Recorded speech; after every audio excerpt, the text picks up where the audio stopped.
ప్రియమైన తెలంగాణ ప్రజలందరికీ వందనాలు.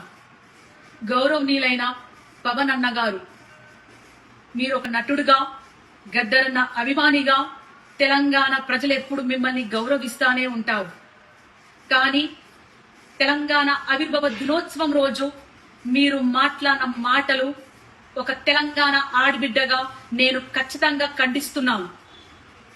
తెలంగాణ సినిమాల్లో యాక్ట్ చేస్తే రాలేదు, తెలంగాణ పొత్తులకు పోతే రాలేదు, తెలంగాణ పైసలు వంచితే రాలేదు, తెలంగాణ లాబీలు చేస్తే రాలేదు.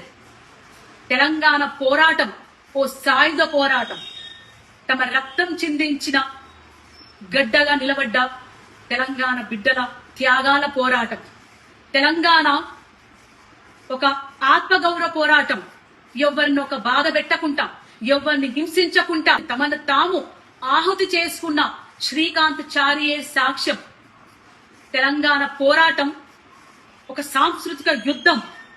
పాటలతోని, మాటలతోని ప్రజల్లోకెళ్లి, గడప గడపకెళ్లి ప్రజల్ని చైతన్యవంతం చేసిన పోరాట గాథలున్న చరిత్ర ఈ తెలంగాణ గడ్డ.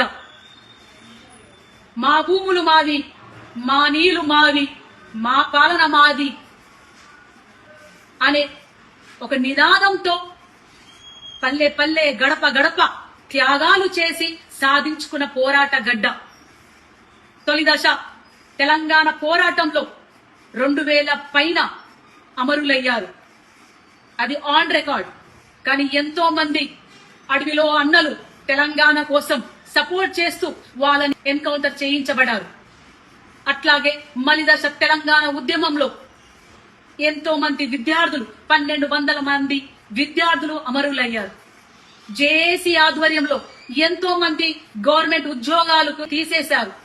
ఎంతో మంది ఆడబిడ్డలు, తల్లులు తమ కొడుకులని, తమ బిడ్డలని నడవండ్రా బిడ్డ, మన తెలంగాణ మనది, మీరు ముందుకెళ్ళండి, పోరాటంలో భాగం రండి, మేం కుటుంబాలను చూసుకుంటాం అని వీరగాథలు నడిచిన తెలంగాణ మనది.